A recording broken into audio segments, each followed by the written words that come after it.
So, ito po yung nanalo ng ating 20 pesos GCash giveaway.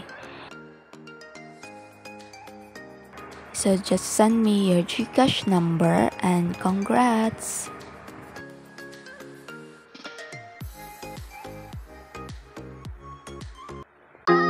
Hello everyone! So for today's video, magbibigay po tayo ng 20 pesos GCash load every video. Just comment about the video and send your GCash number and subscribe to my YouTube channel. So pipili po ako ng random comments via YouTube comment picker and winners will be announced on my next video. So good luck!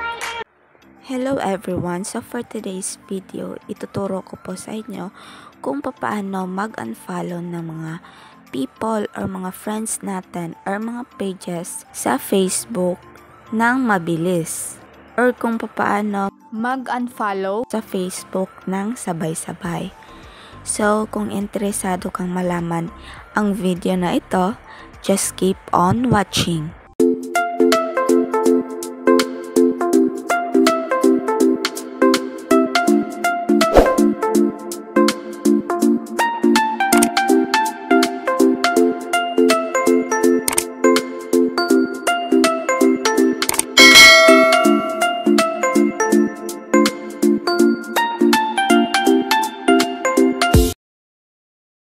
So, ang una nating gagawin ay pumunta lang tayo sa ating Facebook account at i-click natin itong 3 lines na nasa gilid at scroll down lang po natin ito at hahanapin natin yung settings and privacy. After that, i-click natin itong settings. After that, hahanapin natin yung preferences at i-click natin itong news feed.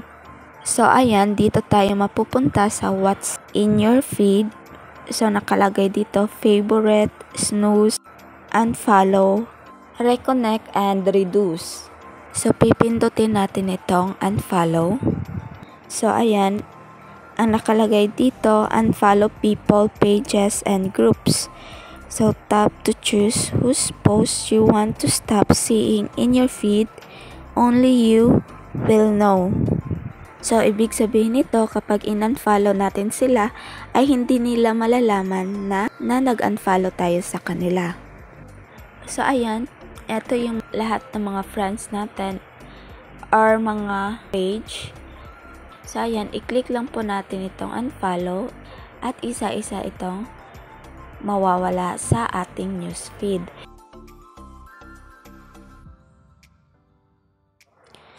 So, ibaback lang po natin ito para automatic na mag-unfollow. So, ayan.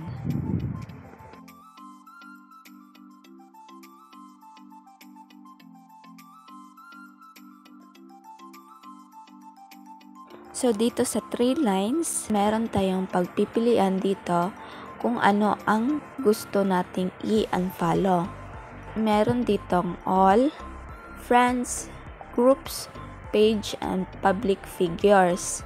So, mamimili lang tayo kung ano yung gusto nating i-unfollow. So, katulad nito, i-select natin yung friends. So, lahat ng mga friends natin ay nandito. Meron ding groups. So, ito yung mga groups ko na nagfa-follow ako. So, kayo na pong bahala kung ano yung mga groups na i-unfollow ninyo.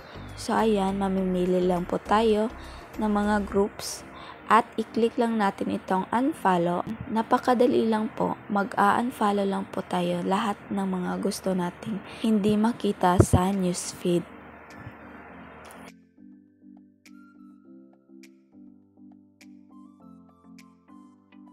So, dito naman tayo sa groups.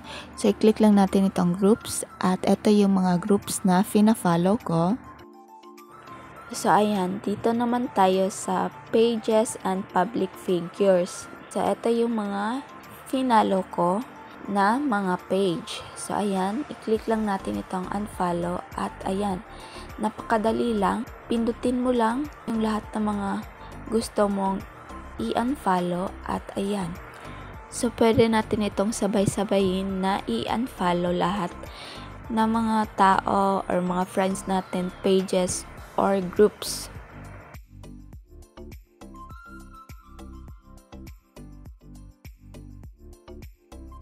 So nakalagay dito, your preference have been saved. You can update them at any time. So yun lang mga ka-okay, yun lang po kadali kung paano tayo makakapag-unfollow ng mga people, pages, friends, groups sa ating Facebook.